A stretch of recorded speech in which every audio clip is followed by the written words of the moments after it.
In this video, we will discuss tools and features of the Section workspace. Log in and navigate to the Section workspace. We will explore the area under the current pages. The status of each page is either active or inactive. Click the button to change the status.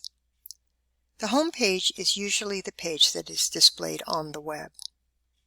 Other pages beneath it may or may not be in use. It is a good idea to audit these pages and remove any that will never be used. They can be marked as inactive temporarily. A site that contains many pages may need the sidebar navigation turned on. The example site we are looking at today has the sidebar navigation turned on. You can see as I click through these different sites, some use it and some do not.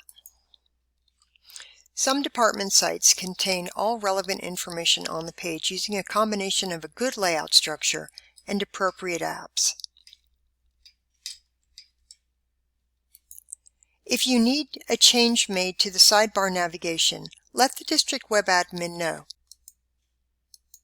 Moving to the right side of the window, the Actions button opens a submenu with 7 options: Edit Page, Page Options, Get Link, Copy Page, Move Page, Delete, Set Editors, and Viewers.